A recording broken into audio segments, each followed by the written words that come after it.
Acto seguido, hará uso de la palabra el señor presidente de la Nación, doctor Javier Milei. Buenos días. Muchísimas gracias por esta invitación. Y es un placer enorme para mí estar en este lugar donde además se congrega el sector productivo no solo más fuerte de la Argentina, sino que es el más productivo de todo el mundo. Porque como dije siempre, con la carga fiscal que tienen, que puedan seguir produciendo, es fruto de un milagro. Y ese milagro es porque son los mejores del mundo. Así que en primer lugar, felicitaciones a todos los héroes que se encuentran en este lugar y que son el corazón de la Argentina.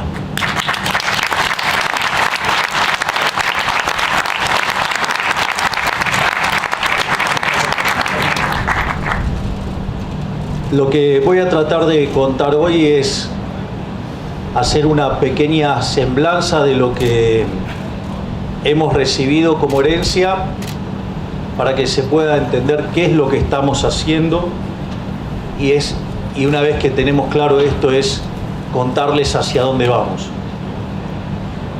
Básicamente nosotros al llegar a la administración pública nos encontramos con una situación para tener la peor crisis de la historia argentina. Combinábamos elementos sociales peores que los que teníamos en la previa del 2001, combinábamos desequilibrios monetarios peores que los que teníamos en la previa del Rodrigazo y teníamos una situación en el Banco Central peor que la que teníamos en el año 89 previo a la hiperinflación. Por lo tanto, estaban dadas todas las condiciones para que tuviéramos la peor crisis de toda la historia argentina. Si uno lo quiere medir desde otro lugar, cuando un país tiene déficit gemelos por 4% del PBI, esa es una situación complicada. Cuando tiene 8 puntos del PBI de déficit gemelos, está al borde de una crisis fuerte. Nosotros heredamos una situación de déficit gemelos por el equivalente a 17% del PBI. Es decir, una situación verdaderamente al borde de una catástrofe. Si bien toda esta situación es tremendamente compleja, también es cierto que nosotros no ignorábamos que llegar al poder no iba a ser en una situación cómoda, sino, digamos, hubieran seguido los populistas. Es decir, si hubieran tenido todas las cuentas en orden, hubieran seguido. Entonces, también hay que entender que el hecho de que haya podido llegar una expresión liberal tan pura y tan definida como la que representamos nosotros, en ese sentido, no iba a llegar en condiciones normales. Sobre todo, digamos, un país que está contaminado y putrefacto de socialismo por más de 100 años, ya sea de malos o de buenos modales, o de los políticamente correctos que terminan siendo cómplices de los delincuentes, porque parece que no aprendieron que es la paradoja de Popper, que no se puede ser tolerante con los intolerantes. En ese contexto, básicamente, esos déficits gemelos que nosotros enfrentamos, de esos 17 puntos, 15 estaban concentrados en el déficit consolidado de la nación, 5 en el Tesoro y 10 en el Banco Central. Entonces, en ese contexto, además, la tasa de inflación, que el año terminó por encima del 200%, durante la primera semana de diciembre los precios venían creciendo al 1% diario. Eso es equivalente aproximadamente a 3.700% anual. Cuando uno toma las 2 primeras semanas de diciembre, se ve una aceleración que lleva la tasa anualizada al 7.500% anual. Y cuando uno miraba las características de la inflación a lo que venía viajando, el sobrante monetario y los problemas en el Banco Central, la tasa de inflación, digamos, de darse un colapso de la demanda de dinero, podía acelerarse a niveles del 15.000% anual. esto que parece una locura, en realidad, cuando ustedes miran la inflación mayorista de diciembre, dio 54%. Si ustedes toman 1,54 y la elevan a la 12, que es anualizarlo, ustedes se van a encontrar que la inflación venía viajando al 17.000%. Es decir, y todo esto hubiera sido posible hacerse realidad si nosotros hubiéramos convalidado monetariamente. Es decir, aquellos desorbitados, por decirlo de manera elegante, en términos de apreciaciones del funcionamiento de la economía, que dicen que esto se arregla con déficit fiscal y con emisión de dinero, era la carta a la mega crisis más grande de la historia argentina.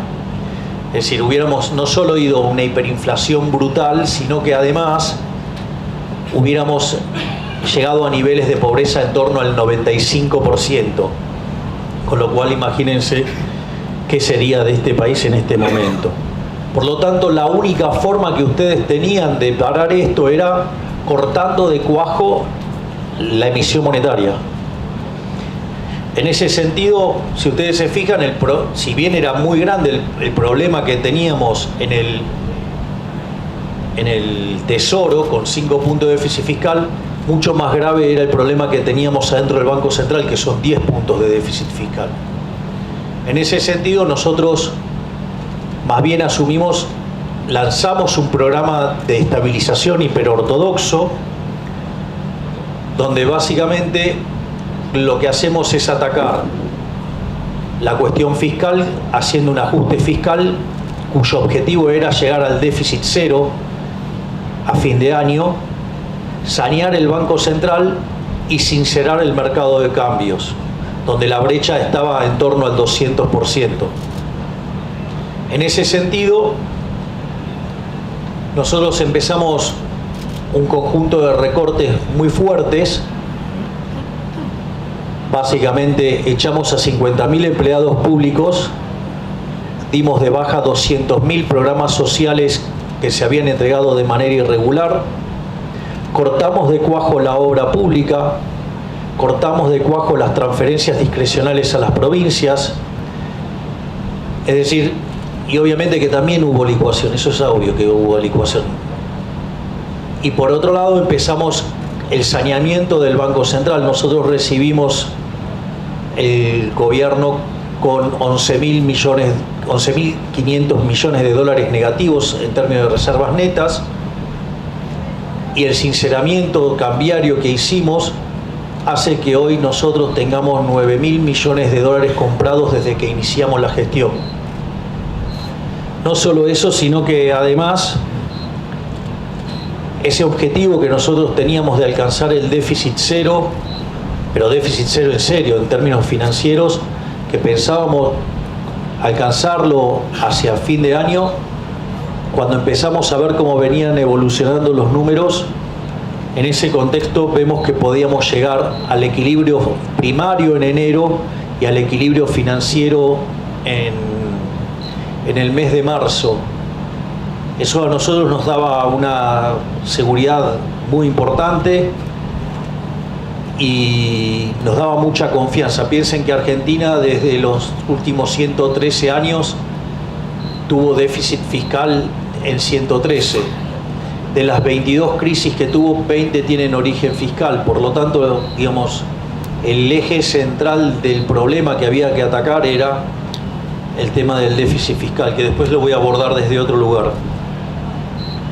Entonces decidimos aplicar una política súper dura, digamos, eliminar la obra pública, como le dije, digamos, eliminar las transferencias discrecionales, pisamos partidas, no le sacamos un mango a nadie, que se sepa, digamos, no se dejen engañar por los mentirosos que son gastadores compulsivos.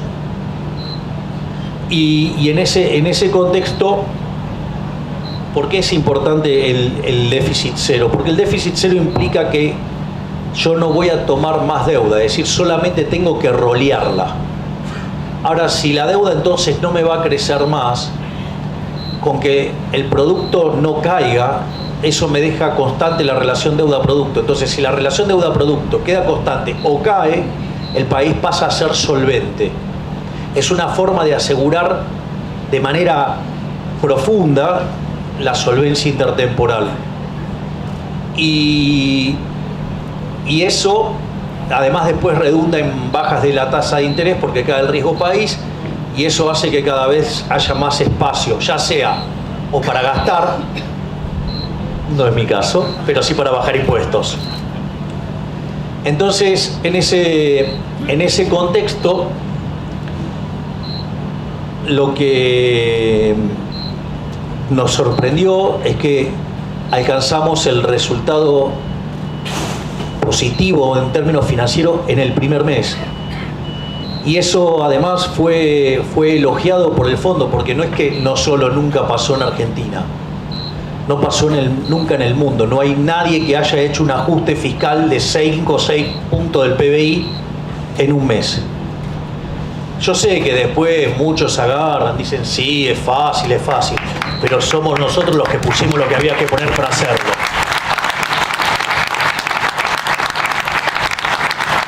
Te salió bien el alumno. Siempre supera al maestro. En pelo seguro. Un poquito de bullying viene bien. Muy bien. Entonces, eso fue algo muy importante. No solo eso, sino que además empezamos con el proceso de saneamiento del balance del Banco Central. Esto es muy importante para tener en cuenta. Fíjense, a nosotros la cantidad de dinero se nos dispara por distintos elementos. Por un lado, porque compramos 9.000 millones de dólares. Y uno podría entender esa emisión de dinero como consecuencia de que está comprando los dólares, es contrademanda de dinero, por lo tanto no sería un problema en principio. Pero también se nos dispara la emisión de dinero por unos puts que habían utilizado en el gobierno anterior, digo, como mecanismo para mitigar el tipo de cambio, y por otra parte se nos dispara también la emisión monetaria por la remuneración de los encajes, ¿sí? Digamos, que son los pases en realidad, y que en realidad son los herederos de las LELIQs. Vean la crueldad de lo que dejó el gobierno anterior, que todo lo que era 3 veces la base monetaria, que eran las LELIQs, cuando nosotros asumimos, de LELIQs habían pasado a pase, es decir, de ser operaciones de 30 y 60 días pasaron a un día. Eso es para que vean que la crisis la teníamos en la cara, al margen que a los 11 días de asumir teníamos un vencimiento con el Fondo Monetario Internacional y no teníamos dólares en el Banco Central. Entonces, en todo ese concepto, fíjense que a pesar de todo eso, en el periodo desde que nosotros estamos en el gobierno, la base monetaria no varió. Aviso porque, digamos, quizás un día, digamos, hay operaciones, salta y después se compensa. Digo, porque no falta, digamos, esos puristas que entonces justo encuentran el día donde hay un vencimiento, cambia la composición y después se ajusta el otro día, pero aclaro.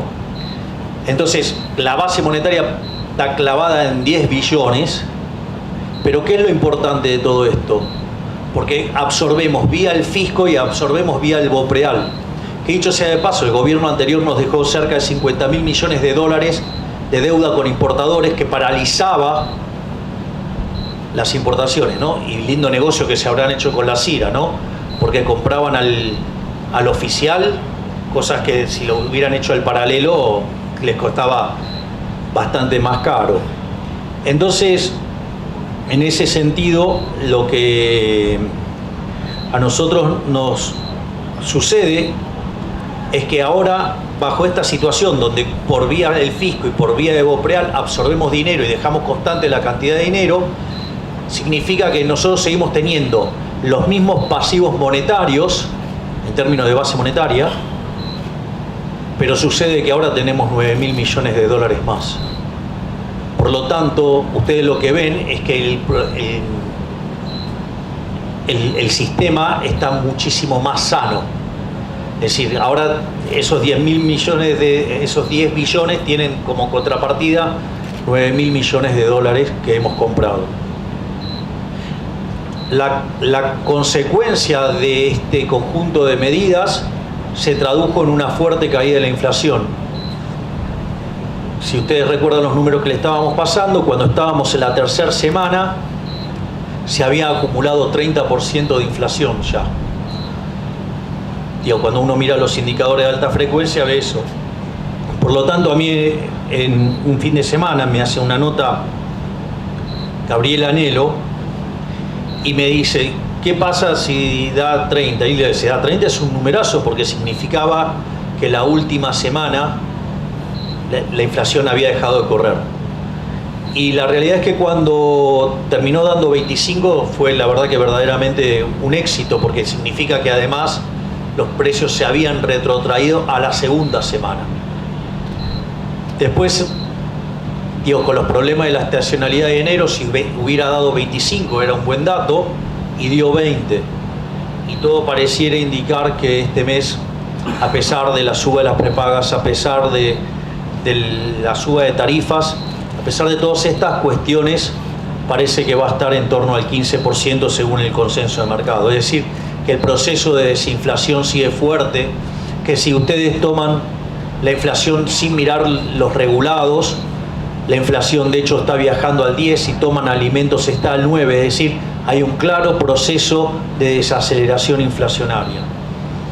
A su vez, la fortaleza que estamos mostrando con los números fiscales, nosotros en enero, para conseguir ese resultado positivo en términos financieros, la caída real del gasto fue del 30%, le cuento que febrero cayó 36%.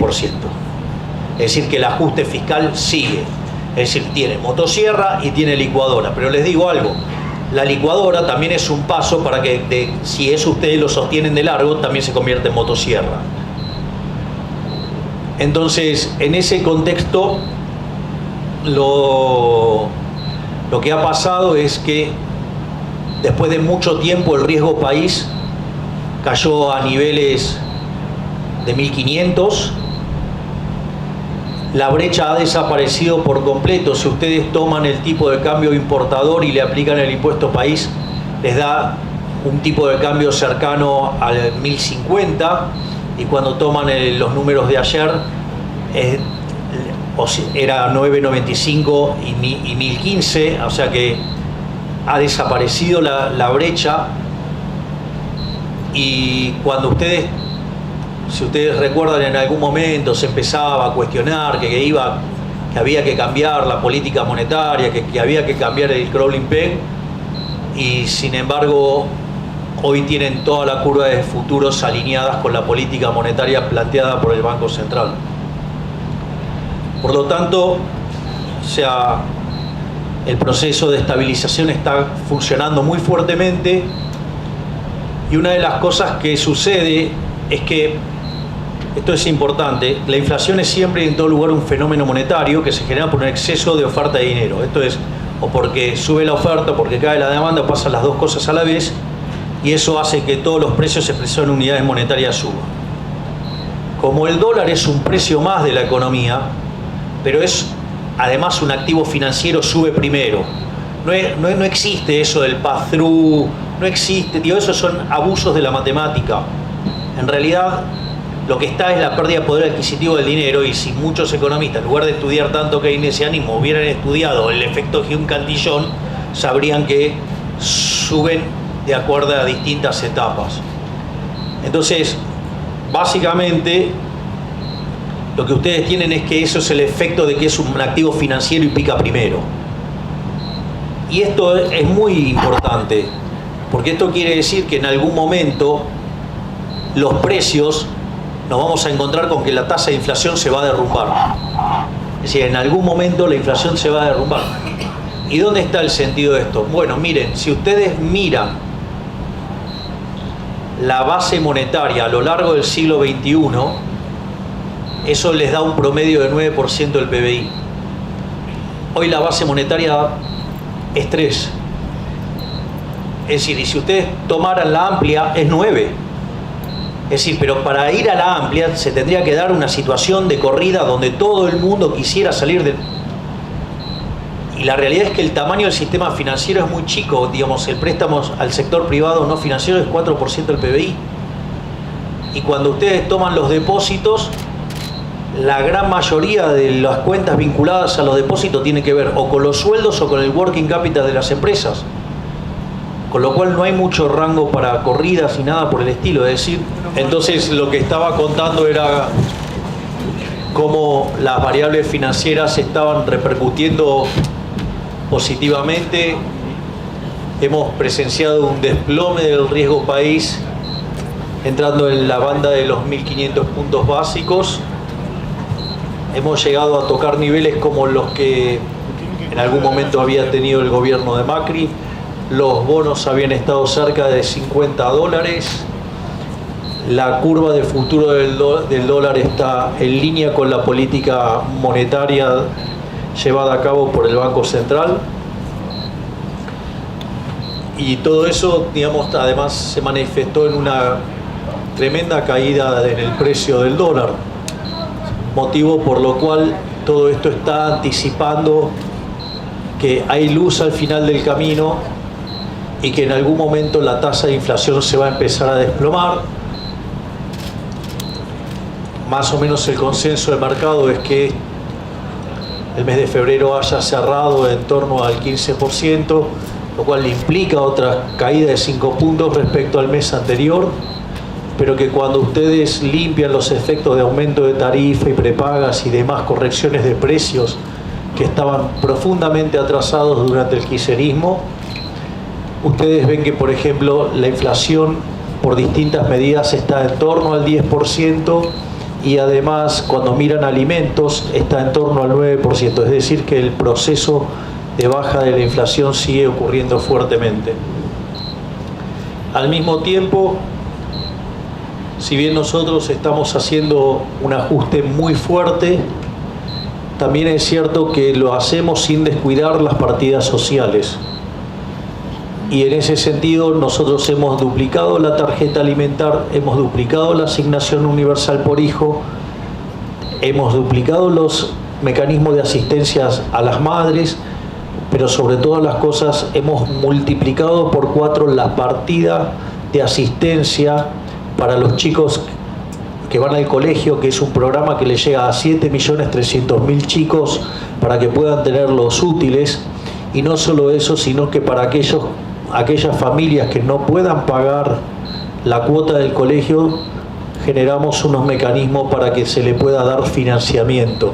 Es decir, ¿por qué? Porque es una situación muy traumatizante, no solo para los padres cambiar a su hijo del colegio, sino para el hijo cuando va y llega al colegio y no se encuentra con los mismos compañeritos, lo cual, digamos, en ese sentido nosotros también estamos haciendo el ajuste y estamos dando contención social, al margen de todos los desequilibrios que hemos encontrado y que ustedes estarán viendo que todo el día aparecen focos de corrupción. La pregunta es, teníamos un montón de abanderados de la lucha contra la corrupción y de estas cosas no encontraban nada, como por ejemplo el caso de los fondos fiduciarios, ¿no?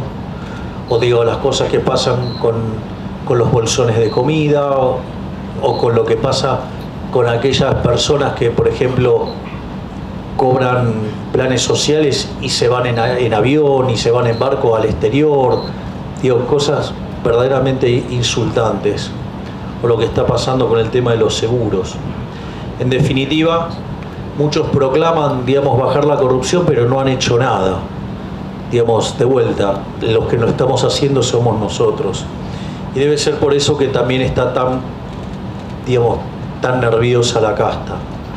En ese sentido, lo que nosotros entonces creemos que básicamente, una vez que logremos estabilizar la economía, una vez que logremos sanear el balance del Banco Central, una vez que logremos frenar los mecanismos de emisión de dinero endógeno, vamos a estar en condiciones de abrir el cepo. En ese sentido, es más, nosotros estamos, por ejemplo, ayer compramos 313 millones de dólares el Banco Central, pero abriendo más importaciones todavía. Es decir, que cada vez se liberan más restricciones y, acorde a las estimaciones que hace el Fondo Monetario Internacional, consideran que podríamos estar abriendo el cepo a mitad de año. Si nosotros abrimos el cepo a mitad de año, el exceso de demanda que existiría en principio en el mercado de divisas, eso haría que desaparezca, pero también desaparecería el resto de excesos de oferta de la economía, y eso haría que el mercado de bonos, los precios suban y el riesgo país baje. La caída en la tasa de interés haría que el nivel de actividad rebote, eso haría que aumente la demanda de trabajo y entonces los salarios reales comenzarían a subir, y en ese sentido además también lo otro que estaría pasando es que la cantidad de pobres e indigentes estarían cayendo. Es decir que una vez que abramos el cepo, la economía va a encontrar una situación en la cual va a estar rebotando. Y no solo eso, sino que además van a estar pasando algunas cosas adicionales, como el hecho de que, como Argentina tiene las instituciones tan destrozadas, pero también tiene destrozado el stock de capital, la productividad marginal del capital en Argentina es muy alta, es decir, los retornos en los proyectos en Argentina es muy alta. Entonces, aun cuando tengamos destrozadas las instituciones, es posible que Argentina muestre crecimiento genuino a pesar de las instituciones que tienen. Y esto lo que haría es que el rebote lo combinaría con crecimiento, y eso también nos permitiría una mejora no solo en la actividad y el empleo y en los indicadores sociales, sino que además mejorarían los números fiscales, y es ahí cuando se abre la puerta para que empecemos a bajar los impuestos cada vez con más intensidad. Es decir, la idea es que en la medida que la economía se vaya expandiendo, en lugar de hacer lo que hicieron otros gobiernos, de tomar esa mejora en la recaudación para aumentar el gasto público, nosotros vamos a usar eso para devolverle el dinero a sus legítimos creadores, que son los emprendedores y la gente de bien, y no que quede en la mano de los políticos basura que tenemos.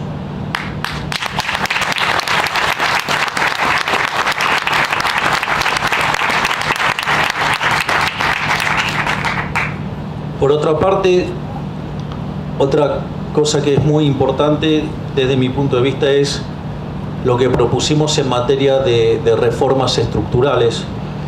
Nosotros básicamente enviamos poco más de 1000 reformas estructurales, es decir, parece mentira, pero nosotros todavía no llegamos a 3 meses de gobierno e hicimos todas estas cosas. Y bueno, era esperable que fuera algo intenso, ¿no? Entonces, como de quién viene. Entonces, en ese sentido, nosotros enviamos un decreto de necesidad y urgencia, y a su vez enviamos la ley de bases y punto de partida para la libertad de los argentinos, donde básicamente la lógica del entramado regulatorio argentino tiene que ver con el hecho de atacar siempre los efectos y no las causas. Se los planteo con un ejemplo muy concreto. Argentina tiene déficit fiscal. Cuando se queda sin financiamiento, ¿qué es lo que hace? Recurre a la emisión monetaria. Cuando recurre a la emisión monetaria, por ejemplo, empieza a tener un deterioro en el sector externo. Ese deterioro en el sector externo, porque fijan el tipo de cambio, se manifiesta en pérdida de reservas. Entonces, ¿qué hacen? No sé, ley penal cambiaria, controles de capitales. Como los precios siguen subiendo, entonces ponen básicamente controles de precios. Como los controles de precios generan desabastecimiento, ¿qué es lo que hacen? Ponen una ley de abastecimiento.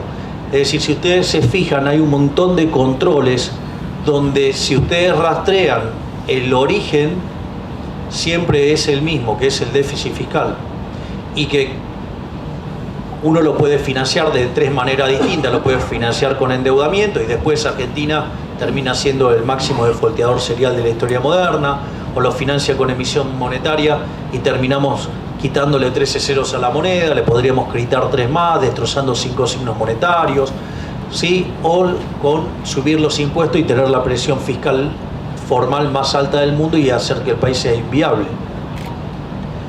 Entonces, cuando aparecen los efectos no deseados, o sea, los políticos, en lugar de corregir el origen del problema, que es el déficit fiscal, no, lo que hacen es atacar las causas. Y ahí aparecen todos estos engendros regulatorios que buscan atacar, ¿sí?, no las causas, sino los efectos. Y es por eso que entonces Argentina tiene un entramado regulatorio que es invivible. Y lo que nosotros hicimos, tanto con el DNU como la ley de bases, es tres cosas. Una es devolverle libertad, ¿sí?, a los ciudadanos. Es decir, en Argentina, no sé, por ejemplo, el mejor ejemplo era la Ciudad Autónoma de Buenos Aires. O sea, ¿nuestro criterio cuál es? Nuestro criterio es que todo está permitido salvo lo que está prohibido.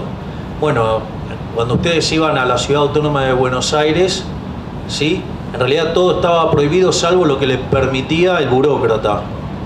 Y eso además son un montón de kioscos. Entonces, digamos, a los políticos también les gustan las regulaciones, porque justamente son un montón de kioscos. Y todos esos kioscos generan peajes que hacen que, digamos, estos tipos se enriquezcan ferozmente a costa del trabajo de los argentinos de bien.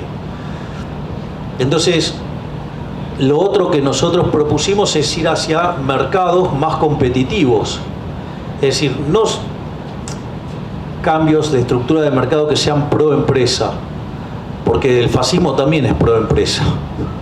O sea, entonces un empresario prebendario con un político corrupto se ponen de acuerdo para reventar a los ciudadanos con privilegios. No, eso no es una solución. La solución es que los mercados sean pro competencia. Entonces nosotros hemos trabajado abiertamente en ir hacia mercados más competitivos. Y no solo eso, sino que además hemos decidido atacar los focos de corrupción. Y claro, y eso también es un problema porque implica tocarle los kioscos a los políticos, ¿sí?, o a sus socios, digo, lo que yo llamo la casta, ¿no? O sea, porque no solo son los políticos ladrones, son los empresarios prebendarios, son los sindicalistas que, digamos, traicionan a sus trabajadores, son los medios ensobrados, ¿sí?, y son los profesionales funcionales, ¿sí?, a la religión del Estado. Digo, está lleno, digamos, de imbéciles que pasean por canales de televisión defendiendo los negocios de los políticos. A veces no sé si lo hacen de imbéciles, de incapaces, de no formados, o porque efectivamente son, digamos, parte del propio sistema que defiende al mismo sistema. En ese sentido, el DNU en su gran mayoría está funcionando, solamente están paradas dos partes, que es la parte de la reforma laboral, y por otra parte está frisado el caso de las sociedades deportivas, digo, lo cual es increíble, digo, porque es opcional, no es que digo es obligatorio que sean privados o que sean empresas, pero es tal el nivel de socialismo que tiene en la cabeza la gente que ni siquiera puede entender la diferencia de que sea opcional. O sea, no entienden vivir en libertad. Entonces, en ese contexto, nosotros, por ejemplo, en este momento tenemos la intención del Manchester City de comprarse de uno de los clubes grandes de la Argentina.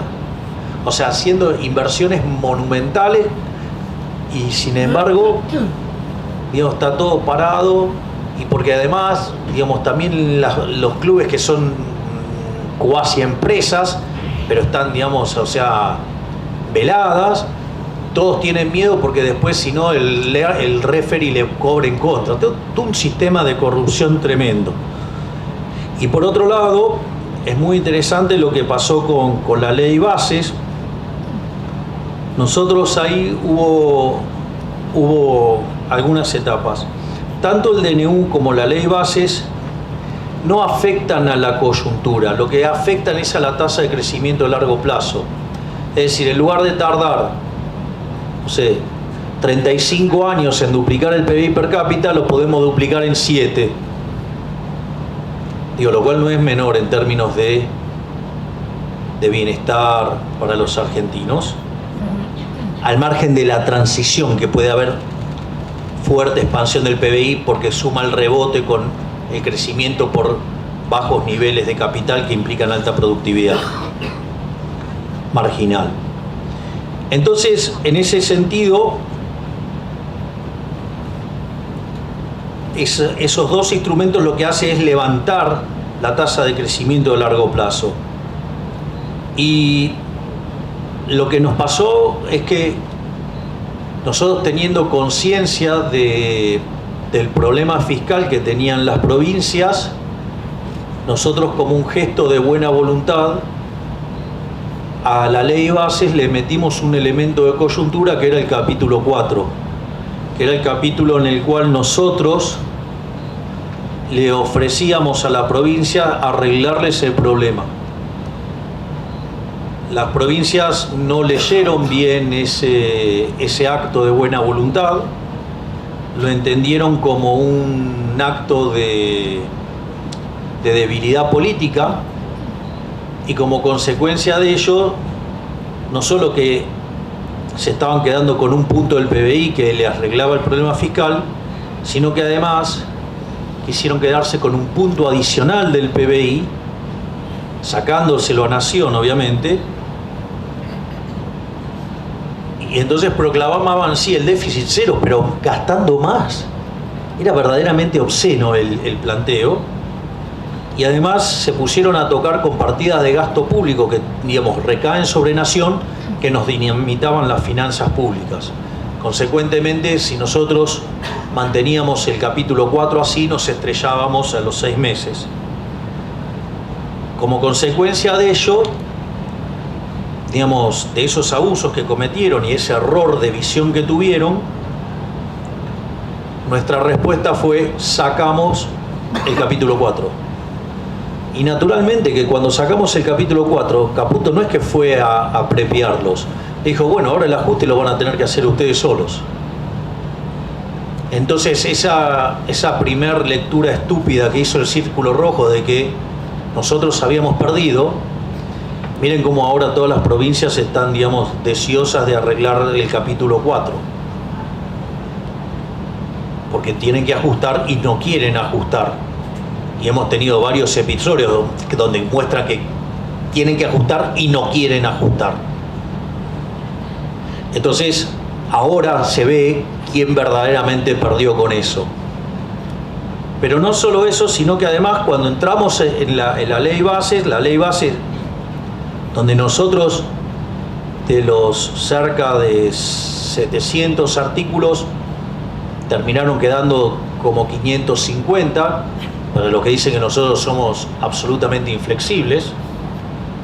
Lo que pasa es que es cierto que nosotros somos inflexibles. Nosotros no soportamos el choreo. Nosotros no soportamos a los ladrones. Y más, les voy a contar algo. Una de las cosas que pasaba cuando yo era diputado y que era criticado por los medios de comunicación, injustamente, obviamente, yo, digamos, siempre votaba en general y cuando se votaba en particular me levantaba. Porque yo no me prestaba al robo de la política de negociar el particular, que es donde negocian el choreo.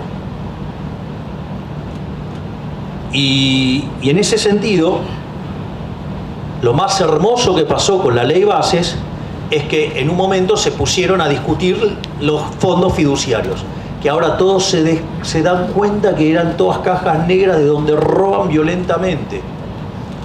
Es decir, pero tuvo que pasar en un gobierno liberal. En todos los pseudoprogres que tuvimos, o sea, nunca pasó nada. Y eso que tenemos denunciadores seriales, de abanderados de la República, o los mismos abanderados de la República que guardan silencio frente al ex gobernador que metió preso a 2 tuiteros por decir que es cornudo. Pero siguen callados, todavía no tenemos noticia. Y eso solo que, no solo, digamos, o sea, dejaron hiperinflaciones, dejaron el país al borde de la quiebra, se aliaron con el kirchnerismo y hicieron todo eso, y encima tienen el tupé de venir a hablar y decir cómo hacer las cosas.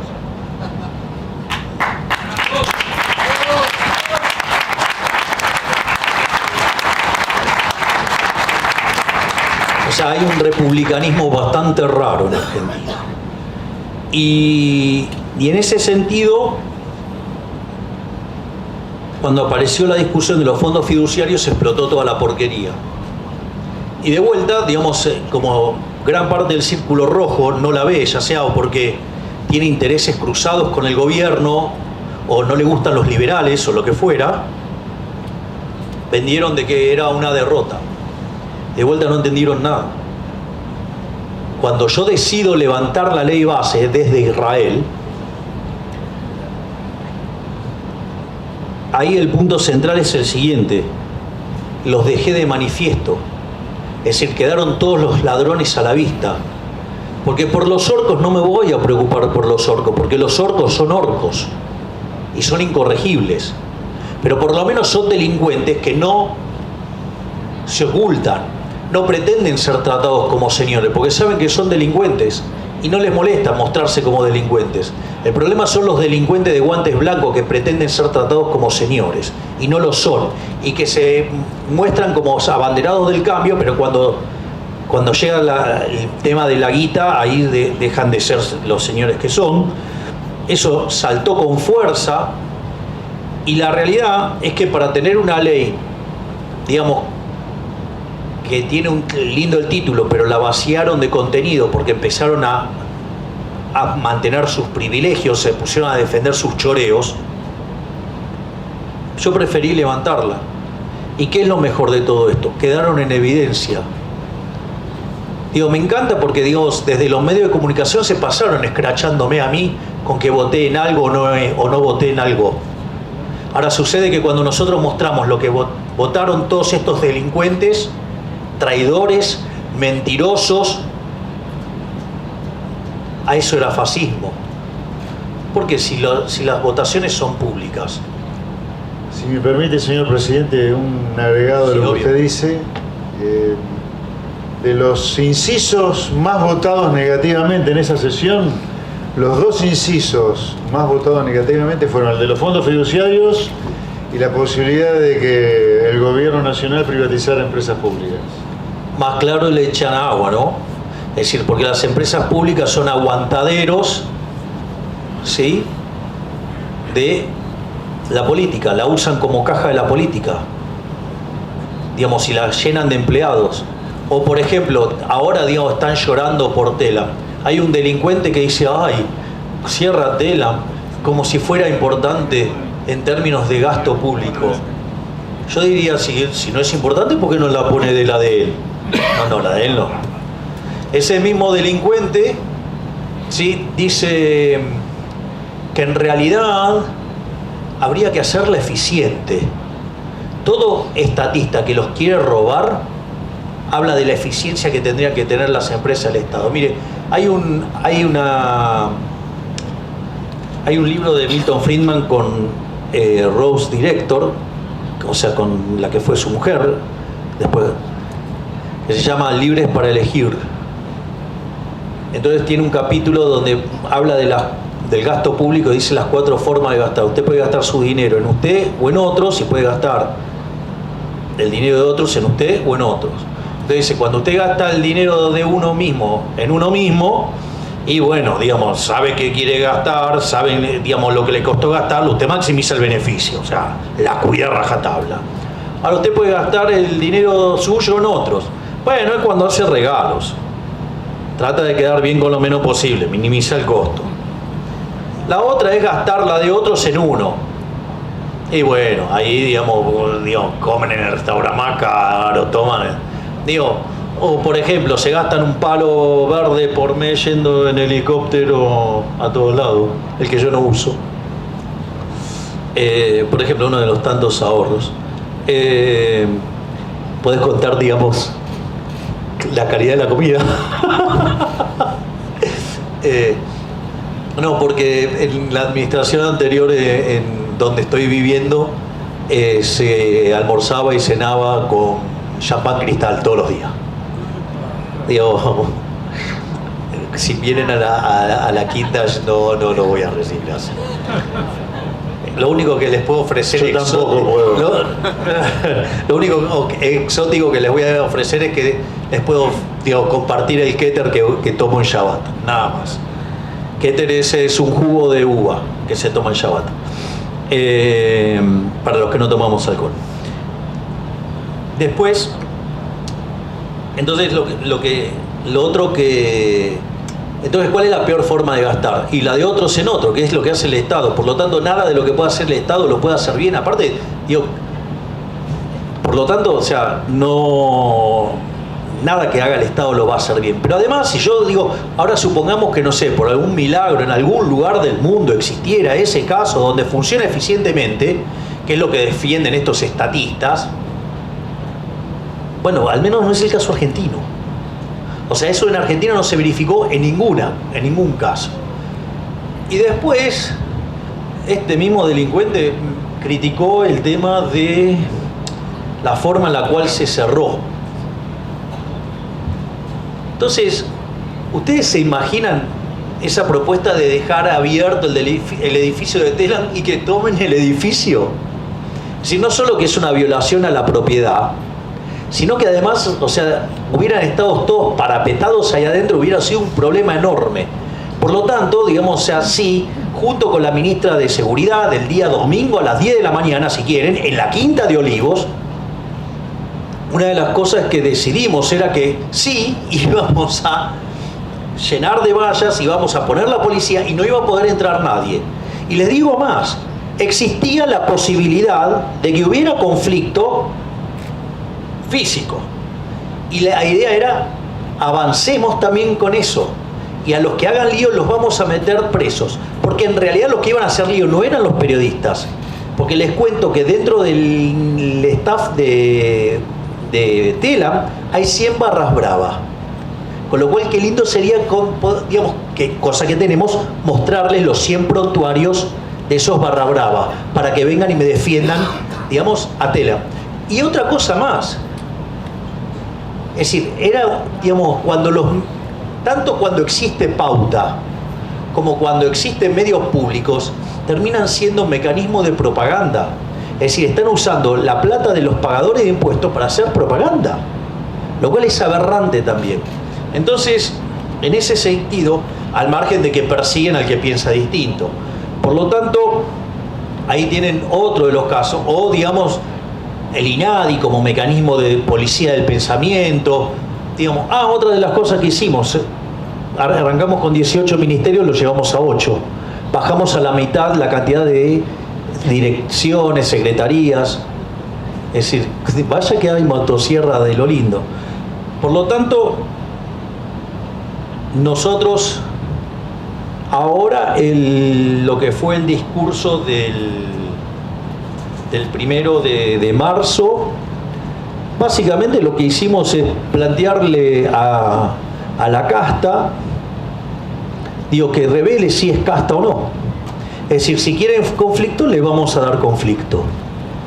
Ahora, si quieren avanzar hacia una Argentina mejor, volvemos con la ley base, le reponemos el capítulo 4 y si avanza, nos vamos al Pacto de Mayo. Y en el Pacto de Mayo están 10 medidas económicas que son lo que van a determinar la base de una economía que pueda crecer fuertemente. Dentro de esas medidas incluye, obviamente, llevar el gasto público, que es la verdadera presión fiscal que enfrenta una economía, a niveles del 25%. Y eso significa que, digamos, van a tener que hacer el ajuste en nación, pero más también van a tener que ajustar las provincias. Se terminó la época donde los políticos nos tienen esclavizados. Es decir, hay una frase hermosa que dice el profe Espert, que dice, uno viene a la vida a pasarla bien, no a pagar impuestos. Pero claro, esto lo tiene que hacer un outsider, porque para estos delincuentes, digamos, o sea, pagar impuestos está bien. Para mí, el Estado es una organización criminal, violenta, que vive de una fuente coactiva de ingresos llamada impuesto, y por ende los impuestos son un robo. Por lo tanto, hay que achicar, digamos, o sea, la mejor forma de darle bienestar a la gente es achicar el Estado. O sea, cuando usted no le alcanza la plata es porque le está sobrando Estado. Esa es la realidad. Entonces, digamos, presidente, que ir a 25 puntos del producto de gasto público implica bajar el gasto público 15 puntos, porque lo tenemos en 40. Y digamos además que con 25 puntos el producto vamos a tener que hacer las cosas muy bien para que nos vaya bien, porque con 25 puntos el producto, Argentina entre los 60 y el 2003, cuando empezó a subir hasta 40, tuvo crisis homéricas. O sea, 25 puntos el producto es una cosa que tenemos que alcanzar sí o sí para pasarla más o menos bien y rogar no tener un Rodrigazo, no tener una hiperinflación, no tener un Martín y Dios, como pasó con 25 puntos el producto. Efectivamente, y para mostrar y más o menos ir haciendo el cierre, es muy importante qué significaba la ley de bases, más el DNU. Si ustedes toman esas reformas todas juntas, implicaba escalar en el índice de libertad económica 90 puestos. Es decir, implicaba parecernos, por ejemplo, a Francia, Alemania, Italia. Es decir, eso implicaba en términos de bienestar. Pero como los políticos ladrones no quisieron ceder a sus privilegios, nos siguen condenando a esta miseria en la cual vivimos ahora y con la cual nosotros estamos dispuestos a dar la pelea por salir de esto. Pero más allá de todo esto, porque lo estamos logrando a pesar de la política, porque sé lo que hay que hacer, porque sé cómo hay que hacerlo y además tengo la convicción para hacerlo. No por nada me elegí al frente de la Comisión de Presupuesto y Hacienda, el profe Espert, un fiscalista de raza, sino que además lo que quiero decir es, la gente tomó conciencia. Miren, cuando yo empecé la campaña para diputados en Plaza Holanda, terminé el acto diciendo que yo no venía acá a guiar corderos, sino que venía a despertar leones. Y saben que es lo más lindo de todo, que los leones empezaron a despertar. ¿Saben cuál es el máximo cachetazo que se comieron la casta política el otro día? 51 puntos de rating y 2,5 millones de personas mirando por YouTube. ¿Sabe qué? Se terminó, comenzó la era de la libertad. Así es que a confiar porque vamos a salir, porque las ideas de la libertad son las con las que va a permitir que salgamos adelante. Muchas gracias y ¡viva la libertad, carajo!